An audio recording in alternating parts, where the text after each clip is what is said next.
अंधभक्तों को समझाना नामुमकिन है, क्योंकि वो अंधभक्त का मतलब होता है महामूर्ख। और जब तक सही ट्रैक पे हूं ना, कोई नहीं गिरा सकता है। ज्यादा से ज्यादा वो मेरी सकता है, इसके अलावा कुछ नहीं करा सकता। बाकी मुझे हिला नहीं सकता, जब मोदी जैसा नहीं हिला पाया। अभी निर्वाचन आयोग के द्वारा मेरे ऊपर वो जो किया है ना, चलो दे देंगे उसका जवाब। भाजपा को मैं भी पसंद करता था 98 में। मैं गया बीजेपी कार्यालय पटना में, जाके बैठा। भाई साहब, उस कार्यालय में बैठने के बाद मुझे उस दिन पता चला बीजेपी का चाल चरित्र क्या है। क्योंकि मैं उस ऑफिस में बैठा हुआ था, वहां पे जितने कार्यकर्ता सब थे, सिर्फ एक ही बात वहां जिक्र हो रही थी, हिंदू मुसलमान हिंदू मुसलमान हिंदू मुसलमान, कि भाई कैसे दंगे कराए जाएं जो वोट भाजपा की तरफ आए। भाई साहब, मैं उस दिन मेरी आंखें खुली कि यार, एक जैसे पर्दे के पीछे कोई कहानी चल रही होती है ना, उस तरीके से मैंने देखा कि भैया ये तो बोलते कुछ हैं, बाहर अंदर से कुछ और प्लानिंग चल रहा है। और अब तो मेरे ख्याल से 2 साल का बच्चा भी समझता है कि भाजपा की राजनीति हिंदू मुसलमान है और ये देश को लड़वा के मरवा के बर्बाद करने के वाले व्यक्ति हैं। जय माता की मित्रों, मैं धनेश्वर महतो। भाई साहब, एक बड़ी रोमांच वाली बात बताता हूं, आज आप लोग से शेयर करता हूं। भाजपा को मैं भी पसंद करता था 98 में, क्योंकि मैंने मदन लाल खुराना की सरकार थी दिल्ली में बीजेपी की, उसके काम अच्छे अच्छे देखे थे उस जमाने में, तो पसंद किया मैंने। जब उस व्यक्ति ने यहाँ गांव में कहा मेरे से कुछ इस तरह का बात, तो मेरे भी दिल में जिज्ञासा जागी कि क्यों नहीं राजनीतिक में आके ही दिखाता हूं मैं इनको, काम क्या होता है मैं करके दिखाऊंगा। तो एक व्यक्ति बीजेपी का सदस्य मतलब ले गया मुझे एक बीजेपी के प्रखंड अध्यक्ष के पास। कई जगह मैं प्रोग्राम अटेंड करने लगा, जहां जहां बुलाते थे मैं वहां वहां पहुंच जाता था, बैठक अटेंड करने लगा। अब बैठक में हर आदमी अपने अपने विचार रखते हैं, तो जो मैं विचार रखने लगा, तो उस प्रखंड अध्यक्ष को ये समझ में आया कि यार ये तो मेरे से आगे निकल जाएगा। बहुत मैंने उसको कहा कि भाई मैं तो आया हूं राजनीतिक में चुनाव लड़ने के लिए, ऐसे नहीं आया। तो उस व्यक्ति ने सोचा, मैं उसको कई बार बोला कि भाई मुझे आप पार्टी का सदस्य क्यों नहीं बनाते हैं। तो वो व्यक्ति आना कानी आवी रसीद नहीं है ये वो अपना। सन 2000 आया तो मैंने कहा गुरुजी आप चुनाव लड़ना चाहेंगे, मैं आपको 1 लाख रुपए की मदद करूंगा। तो बोलता नहीं मैं चुनाव नहीं लड़ूंगा, अगर आप कुशवाहा हैं और कुशवाहा के हाथ में ही मधुबनी का टिकट लिखा हुआ है, मतलब वो जिसको चाहेंगे उसको दिला देंगे, तो पैरवी करने जाओगे तो जरा मेरी पैरवी कर दो। तो मैंने कहा चलो ठीक है। मैं गया बीजेपी कार्यालय पटना में, जाके बैठा। भाई साहब,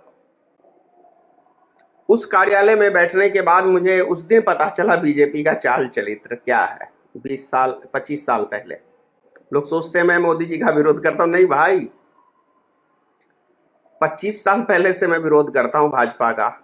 क्योंकि मैं उस ऑफिस में बैठा हुआ था, क्योंकि जिसके पास से मैं गया था बालेश्वर भारती मेरे ही कुशवाहा जाति से हैं, पूजा पाठ करते हैं, हम लोग में ज्यादा करता है, धार्मिक विचार के व्यक्ति होते हैं हमारे कुशवाहा समाज में। तो पूजा में बैठे हुए थे, तो मैं वेट कर रहा था बाहर। वहां पे जितने कार्यकर्ता सब थे, सिर्फ एक ही बात वहां जिक्र हो रही थी, हिंदू मुसलमान हिंदू मुसलमान हिंदू मुसलमान, कि भाई कैसे दंगे कराए जाएं जो वोट भाजपा की तरफ आए। भाई साहब, मैं उस दिन ये मेरी आंखें खुली कि यार, एक जैसे पर्दे के पीछे कोई कहानी चल रही होती है ना, उस तरीके से मैंने देखा कि भैया ये तो बोलते कुछ हैं, बाहर अंदर से कुछ और प्लानिंग चल रहा है। वो दिन है, आज का दिन है। मैं आज तक विरोध करता हूं भाजपा का। और अब तो मेरे ख्याल से 2 साल का बच्चा भी समझता है कि भाजपा की राजनीति हिंदू मुसलमान है और ये देश को लड़वा के मरवा के बर्बाद करने के वाले व्यक्ति हैं। तो वो व्यक्ति सोचिए कि जलन के मारे मुझे, हाँ, उसके बाद मैंने कहा गुरुजी आप चुनाव लड़ोगे तो ठीक है, नहीं तो मैं तो लड़ूंगा। उसको टिकट नहीं हुआ। मैंने कहा अच्छा आप चुनाव लड़ो, मैं 1 लाख रुपए दूंगा, निर्दलीय लड़ो। कह रहा नहीं मैं पार्टी से लड़ूंगा। मैंने कहा आप नहीं लड़ोगे तब मैं लड़ूंगा, निर्दलीय लड़ूंगा। उसके बाद मुझे डायरेक्ट कांग्रेस पार्टी से ऑफर आया जिला अध्यक्ष का। मैं जिला अध्यक्ष, क्योंकि मैंने जो काम किए थे, काम के ऊपर जिला अध्यक्ष का मुझे ओबीसी का जिला अध्यक्ष यहाँ बनाया योगेश्वर झा। उसके बाद शकील साहब से मेरी फाइनल टिकट थी 2005 में विधानसभा चुनाव का, लेकिन किसी ने कान भर दिए कि वाजपेयी जी को वोट कराया था 99 में। सही बात है, मैंने वाजपेयी जी के लिए अपने समाज में बूथ कैप्चरिंग की थी। उस जमाने में जोश था, हो गया। तो कहने का मतलब है, इंसान किसी को ऐसा ताना भी जीवन में मार देता है ना कि अगर वो व्यक्ति अगर उसके ताने के हिसाब से चले तो बहुत आगे जा सकता है। तो मेरा राजनीतिक में आने का है, मेरे ही समाज के हैं एक व्यक्ति, भाई लगते हैं, अच्छी बात है। मैं उनको धन्यवाद देता हूं, दिल से देता हूं कि उनकी वजह से मैं राजनीतिक में आया। आज हिंदुस्तान में जो भी पहचान बनी, अगर ना वो इस तरह की बात करते तो शायद मैं नहीं आता। तो अब जो यदि कोई धोखा देता है तो मुझे ये आश्चर्य नहीं लगता। धोखा देता है तो हिम्मत और बुलंद हो जाता है भाई साहब, बहुत बुलंद हो जाता है और लड़ने की क्षमता बढ़ जाती है। तो जो व्यक्ति ये सोचते हैं कि धनेश्वर महतो को मैं गिरा दूंगा, भैया वो ऊपर वाला जिस दिन चाहेगा वो गिरा देगा, और जिस दिन मैं गलत ट्रैक पकड़ूंगा तो गिर जाऊंगा। और जब तक सही ट्रैक पे हूं ना, कोई नहीं गिरा सकता है। ज्यादा से ज्यादा वो मेरी हत्या कर सकता है, इसके अलावा कुछ नहीं करा सकता। बाकी मुझे हिला नहीं सकता। जब मोदी जैसा नहीं हिला पाया, अभी निर्वाचन आयोग के द्वारा मेरे ऊपर वो जो किया है ना, चलो दे देंगे उसका जवाब। तो ये भाई साहब सिस्टम है कि जब आप, और एक चीज मैं आपको और बता रहा हूं, जब तक आप आगे बढ़ोगे तब तक 1000 दुश्मन आपके ऑटोमेटिक पैदा होंगे।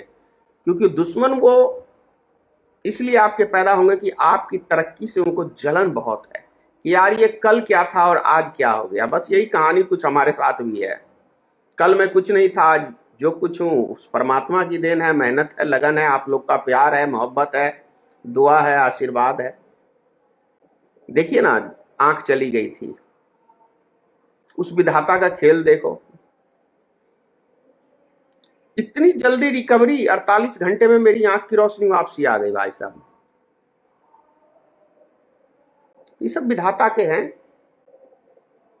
संकट की बात है तो भाई साहब, संकट तो जब सूर्य पे ग्रहण लग जाता है वो तो पूरे दुनिया को प्रकाश देता है ना। चंद्रमा भी पूरे दुनिया में प्रकाश फैलाता है, लेकिन समय का खेला है कि उसके ऊपर भी ग्रहण चाहे 2 घंटे के लिए लगे, 1 घंटे के लिए, लेकिन ढक देता है। तो इसी तरह हर जीवन, मतलब हर मनुष्य के जीवन में उतार चढ़ाव ये सब देखने को मिलते रहते हैं। तो आदमी को विचलित नहीं होना चाहिए। और जब से मैं गीता पाठ पढ़ने लगा हूं, अष्टावक्र गीता भी और गीता पाठ भी, दिल में पूरा सुकून रहता है, कोई टेंशन नहीं है, टेंशन सारे खत्म। आप लोग भी पढ़ें, यहां से खुल जाएगा। और एक बात और कहूंगा, अंधभक्तों को समझाना नामुमकिन है, क्योंकि वो अंधभक्त का मतलब होता है महामूर्ख, और शैतानी माइंड वाले को समझाना नामुमकिन है। बाकी आप सबको समझा सकते हो। जय हिंद। नेशनल दस्तक की आपसे गुजारिश है कि अगर इसको बचाना चाहते हैं तो नेशनल दस्तक को सब्सक्राइब करने के लिए रेड कलर के सब्सक्राइब बटन को दबाएं, फिर बेल आइकन की घंटी दबाएं। नेशनल दस्तक को बचाने के लिए बहुत जरूरी है कि हर खबर को शेयर करें, लाइक करें, कमेंट जरूर करें।